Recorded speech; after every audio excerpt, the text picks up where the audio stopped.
Alrighty, folks, thank you so much for joining us. We will go ahead and get started. If you haven't met me before, my name is Kara Franstead. I'm a financial advisor with KMH Financial Services. We work closely with Alliance Bernstein and Will Davis. We've done a couple of these webinars with him before, and I always find his perspective to be really, really interesting and helpful, especially when it comes to our personal clients and their personal situations. So, Will, go ahead. Thank you, Kara. I appreciate it. And just to make sure I'm coming through loud and clear, the screen's showing clearly.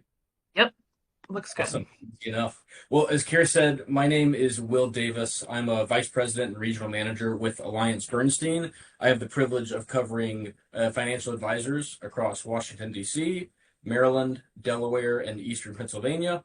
Kind of as Kara said, really partnering with the best in class advisors to communicate everything from market research, investment strategies, down to really practice management ideas. And I will say, for everybody on the call, give yourself a round of applause because you really are working with best in class folks over at KMH Financial. Now, with our agenda today, there's really only three things that I want to touch on, right? I want to make the best use of everybody's time, wherever you might be. Not quite sure. I'm in Baltimore and it is a beautiful day. So if we can get you into the afternoon to soak up some sunshine, we'd love to do that here.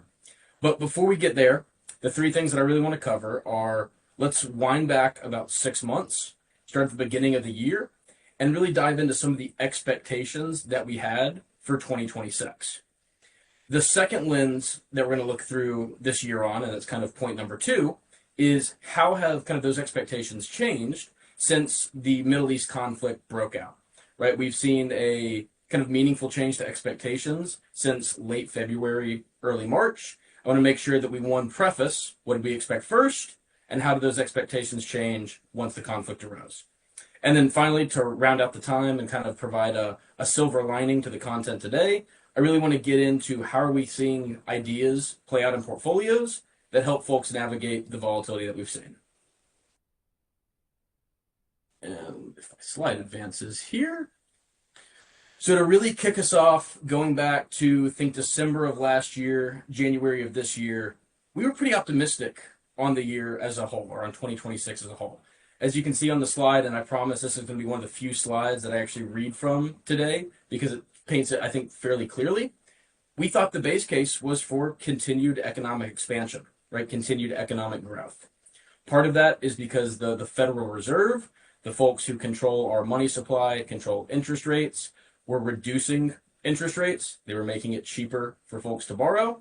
And at the same time, you had this just incredible AI adoption tailwind where folks were implementing AI into their business and really seeing efficiency and scale through that, or really the start of efficiency and scale. What we were also thinking is that because of how well the economy was doing and without any meaningful risks to inflation, that the Fed could continue to cut interest rates. We thought that they would cut 2 times or maybe 1 time, but either way, we thought it was going to be a cut, right? Again, that's kind of to that third bullet point, was because there was macro stability. Inflation was not getting out of control. It was actually headed back down to where the Fed wanted it to go, and growth stayed strong. We thought that gave them a way to be less restrictive or have lower interest rates. We also continued to be really optimistic about the domestic economy for a point that I already mentioned, is that we think we're the biggest beneficiary of AI investment. We've seen companies spend meaningful amounts of money, something that we only think accelerates, and that was a tremendous tailwind for the U.S. economy. I say that like that's one of the things that has changed. That is certainly not one of the things that has changed, and we think that's a tailwind for years, if not decades to come. But we also knew that politics and geopolitics would kind of stay at the forefront of investors' minds or the market's mind kind of throughout the year, right? This was in no way a prediction that a full-blown conflict in the Middle East would arise just within that first quarter, but we knew it was something that was going to be topical just given what we had seen from the previous few years.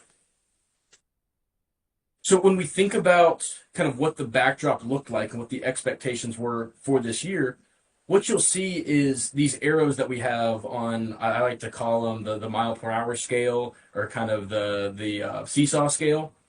You'll see it was actually pretty boring, right? You have each one of those little gauges pretty much sitting in the middle of those seesaws. If they were swinging one way or the other, that's something that you want to pay attention to. right? For economic activity, for example, if we were in the deep black or the deep blue, we really want to be paying attention to that because the pendulum's likely going to flip one way or the other. But we were pretty steady, right? Economic activity was around trend. That meant the economy was still growing.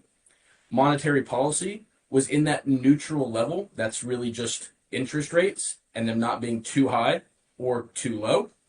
Same thing with global yields. Inflation also was still a little bit hot, but it was moderating back toward that trend, that 2% goal that the Fed has. And the dollar was weakening a little bit, right? And that's not necessarily a good or bad thing in kind of short spurts, whether it's a little bit weaker or a little bit stronger, but it's what we were seeing coming into the year. So, what did that mean for how we thought about the economy and what would play out, right? Those factors at play. Well, a hard landing is the first thing that you'll see on this slide. That's a recession, right? That is growth falling off a cliff.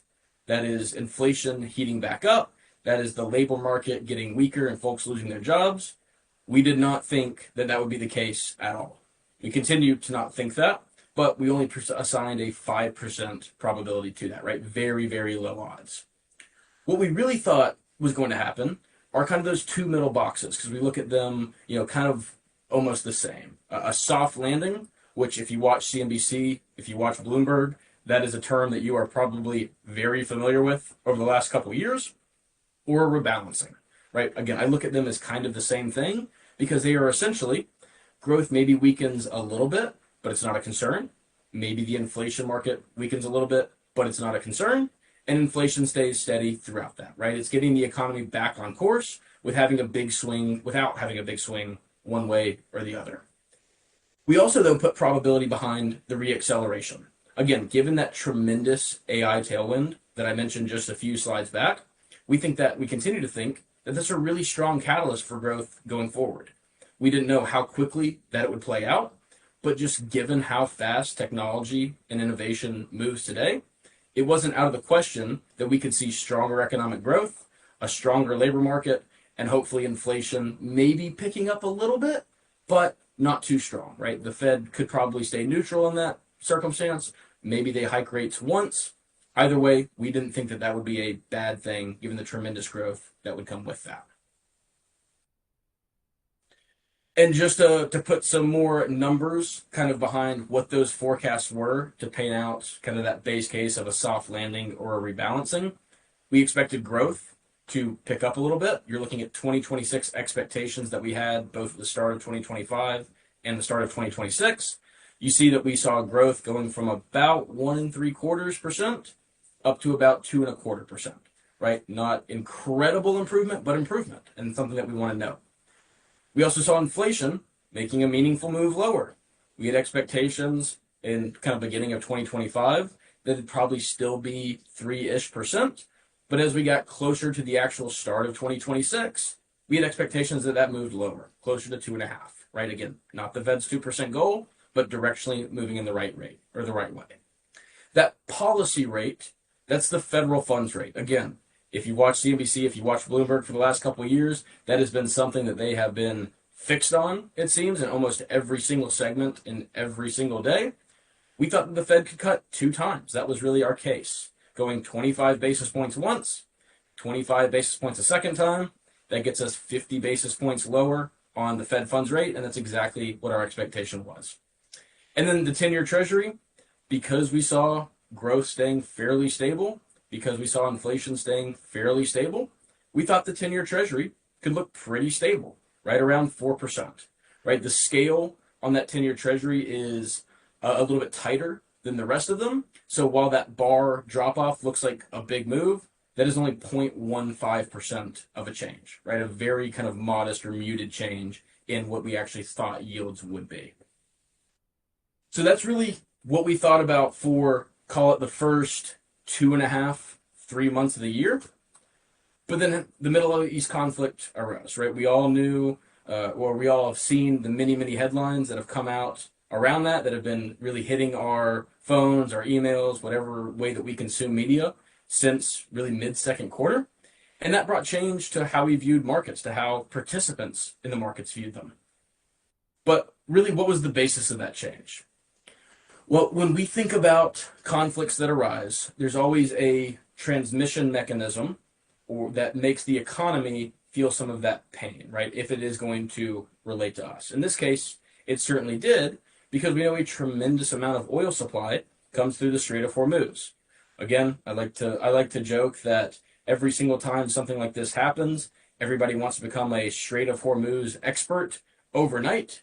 But in this case, it probably was worth learning a little bit about because the impact that we saw in oil in the first few days of that conflict was amazing. You see kind of the trajectory going back to 2021 for a price of the barrel of oil. Look at that spike in early March, right? You're moving from almost $60, $70 a barrel up to almost $100 a barrel. That's a meaningful move.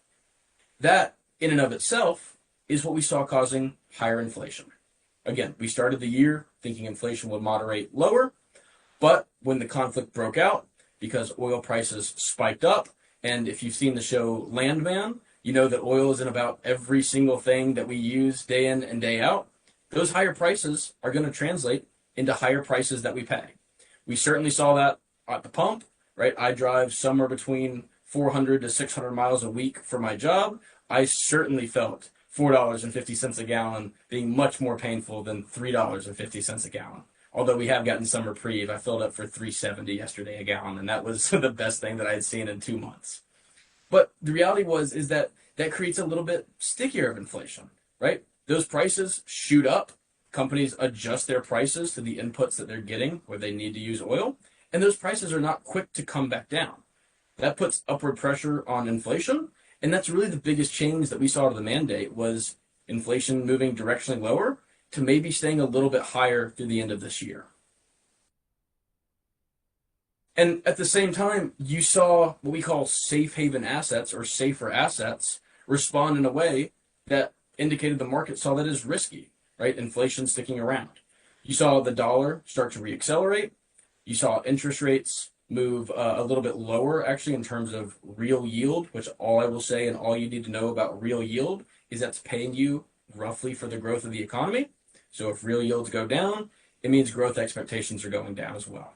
And at the same time, kind of the point that we just touched on, what we're showing on the far right-hand side is inflation expectations. Those moved up in a pretty meaningful way. Again, that is because of that transmission mechanism of oil filtering into prices that we pay, whether it's at the pump or in the stores.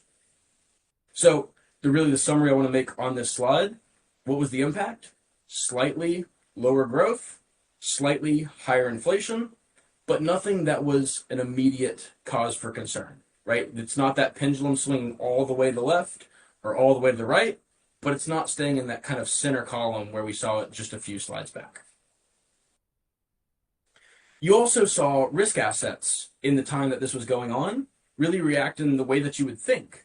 There's a risk to growth, there's a risk to inflation, stocks went down, and so did high yield bonds or riskier assets, right? That's credit spreads. If they widen out, that means prices are going down. So, and that's what we would expect. Again, safe assets do better, riskier assets do a little bit worse. You also saw volatility meaningfully increase in that same time. The way that we look at volatility in the equity markets is something called the VIX index. We're not going to get into really what the mathematics is behind that because, I've studied markets for years now and it's still not something that I can quite fully wrap my head around. But what you need to know is if the VIX is going up, volatility or fear in the market is going up as well. If it's going down, it's the exact opposite. You saw the VIX spike up shortly in that time. But what was interesting is you also saw the MOVE index spike up in that time. That is the VIX or the volatility index for fixed income, right? So there was concerns around equities. There was concerns around general bonds. Not that they would necessarily go one way or the other and stay there, but that it was going to be harder to navigate the markets kind of in that time when this news was coming to fruition.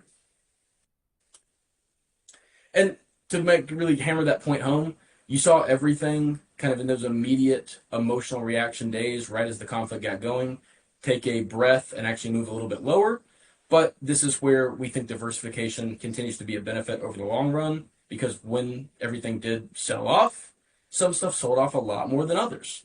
right? You see the NASDAQ, which is very tech focused. These are companies that think they're going to make a ton of money way out in the future.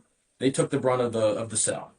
The S&P 500, which is kind of a mix of companies that are making money today and that expect to make money in the future, was also not immune to the selling pressure. Fixed income, they saw modest moves lower as well, but again, not in the same way that equity markets did. They insulated portfolios just a little bit better.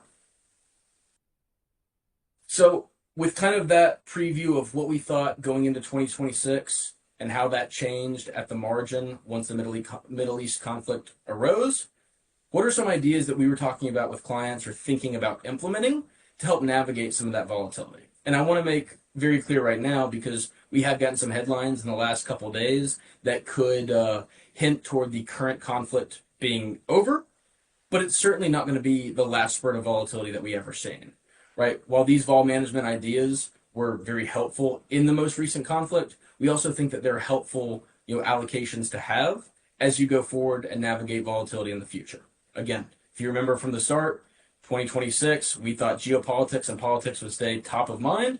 We don't think that changes anytime soon.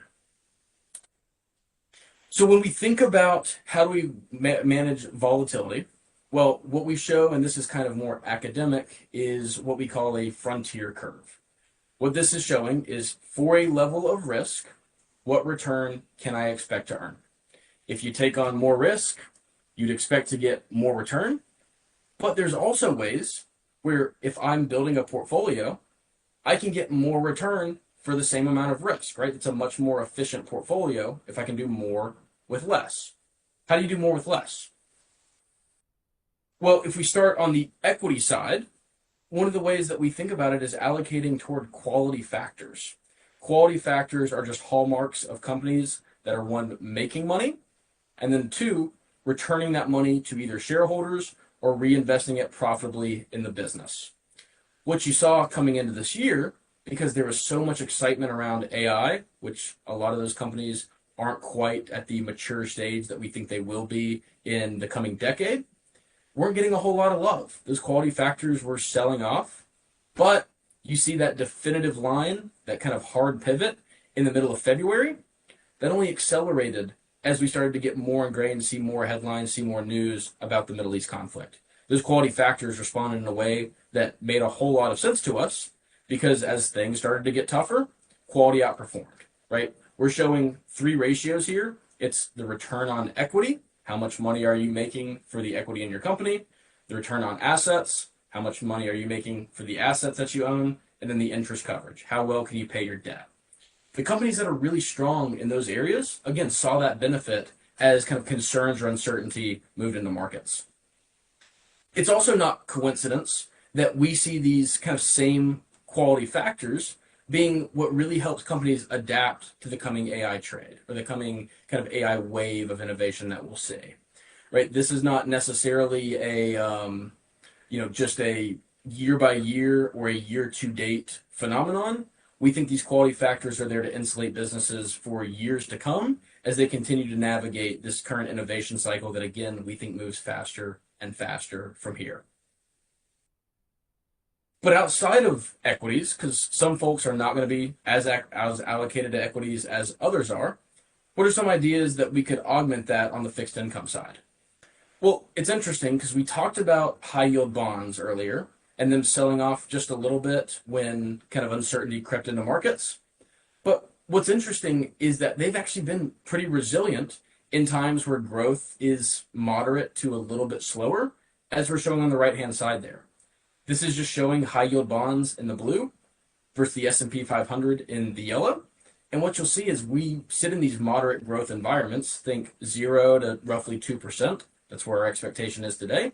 You've actually seen high yield bonds perform really well, outperforming equities in some cases.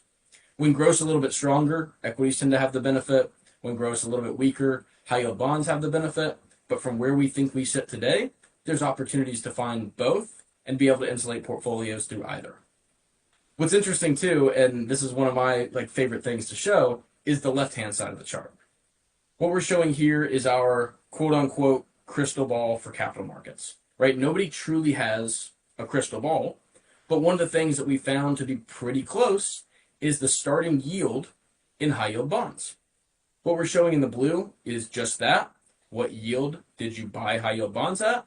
And then the yellow bar is what was your forward looking 5-year return. Again, as a lot of uncertainty crept into equity markets in a short amount of time, saw them sell off, you don't know necessarily which way that's going to go going forward. Bonds are mathematical though. So when we saw yields around 6.5%, we think, hey, maybe there's a little volatility right now. Maybe that continues for days, weeks, months ahead. But if I buy a bond at 6.5%, I have a pretty strong expectation that I'll earn somewhere around 6.5% over the coming 5 years, right? We think that alone is a way to combat volatility by not adding definitive certainty, but more relative certainty compared to what equities were providing at the time. It's also interesting that you've seen equities and high yield bonds not be all that dissimilar over time. What we're showing on the far left-hand side is returns and risk. And what you'll see is you've lagged the returns of equities with high yield bonds, but you've done it with meaningfully less volatility. What that means, and as the slide a few back showed, is when we get into these sell-off or correction type periods, high yield bonds might sell off a little bit, but not nearly as much as what equities do, right? This is that middle pane is showing preserving capital by almost 50% more. You'll also see, and this is kind of the proof statement here, in 2025 alone, we saw that just play out, right? The middle chart is showing kind of an average over a longer period of time.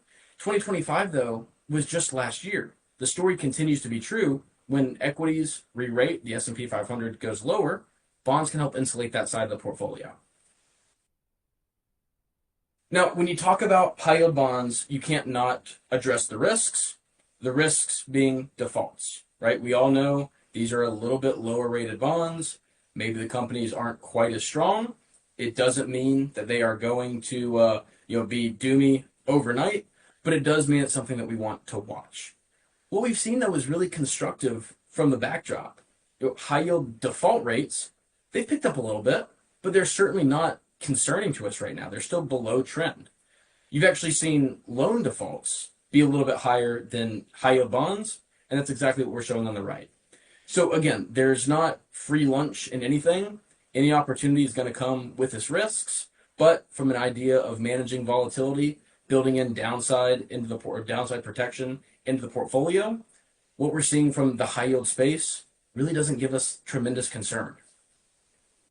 And the very last slide that I will share here in terms of managing volatility is, why do we not have as much concern? Well, it's because the market's much higher quality than what it was just a few short years ago. The left-hand side of your chart here is showing the high yield market by credit rating. What I want you to take away is that purple is the lowest quality, that blue is the highest quality. The long-term average had less blue, more purple. Today, we're seeing more blue, less purple. That's higher quality. Defaults also, if and when they happen, tend to happen in that purple cohort, right? The lowest rated bonds, the kind of junkiest of the junk. That's where almost all of your defaults are. 80% of your defaults happen from that cohort alone. Just by way of having less of that exposure in the index, in the market, we think that is insulating to returns by way of lower default rates going forward. And the last thing that I'll share is, if we were in a perfect world, if we could exclude all defaults, you see what the high yield index would return versus one that just included the regular default rate that we've seen. That's 1.4% outperformance annually over the index that had defaults, right? Nobody's going to be perfect. Nobody's going to miss all defaults, but there are many managers out there that screen for that quality, that want to limit that kind of risk to the portfolio. And that's one of the ways that we think, again, you can really be mindful in managing that volatility going forward. So to recap very quickly, what we talked about, to put it into really 3 simple sentences, is when we came into the year, expectations were strong. Growth would go higher, inflation would go lower, and stocks and bonds both would continue to perform. When we moved into the period of uncertainty around the Middle East conflict, we saw that change at the margin, right? Growth being a little bit weaker, although certainly not recessionary, and inflation heating back up a little bit, but maybe not to the levels that we saw just a few short years ago. To be able to take advantage of the opportunities that presented, to be able to insulate portfolios more from that volatility, going up in quality within equity allocations, as well as implementing high yield bonds to preserve drawdown risk, but also keep some of that upside potential. We think we're two ideas that were really strong in, again, navigating that volatility and building in that downside protection. So, with that, Kira, I'm happy to answer any questions or take the conversation any way that we would like to go. Yeah, I would like to talk about the thing that we hear pretty much daily from most of our clients in the last couple of months, which is what happens if this conflict in the Middle East gets extended. Yeah, absolutely. And I think it's really the continuation of what we just spoke about, right? Right now, at the margin, we see that growth pendulum moving a little bit weaker, that inflation pendulum moving a little bit higher. If it were to persist, let's say for simplicity's sake, it went on for another 6 months into year end, we think we'd continue to see that same movement, right? Maybe not collapsing into recession, not heating up to all time high inflation, but that modest growth weakening, that inflation continue to trickle higher. Okay. We do have a question here, which is with a little bit more inflation, do you think I will be seeing higher prices at the pump and in the grocery store? Well, the hope is not. The hope is that these last round of headlines that we got that suggest the conflict is cooling will bring some reprieve to prices. Right, I gave kind of my anecdotal story of how 4.50 a gallon was definitely starting to bite when I found 3.70 a gallon just earlier this week. That was like Christmas morning to me almost. That's something that we don't know for sure, but if we continue on the trajectory that we've seen just the last couple of days, we would think that prices do get to maybe not move lower, but stop going higher, right? Gas tends to be a little bit more volatile than food prices. Gas prices go up, gas prices go down, food prices go up. Maybe they don't go back down, but we don't think they continue to go higher, right? That if you think about kind of income tiers too within the economy, that lowest level of income earners has really been stretched thin by the higher prices that they paid for years now, right? There's only so much higher that they could go before you really start to see, we think, more fallout from that cohort. And thankfully, it's not really our base case that that continues in a meaningful way. Okay. The next question we have is so just expect continued volatility. We think volatility is it's a feature of markets, right? It's not a bug. It's something that regardless if it was the Middle East conflict right now, regardless if it was Liberation Day last year, there's always going to be a headline, there's always going to be a circumstance that introduces volatility into markets. That's why one of my comments when we talked about volatility management ideas is that this conflict might be said and done, right? The volatility that we've seen from this conflict might be gone, but it's not going to be the last conflict that we see. It's not going to be the last spurt of volatility that we see, certainly not.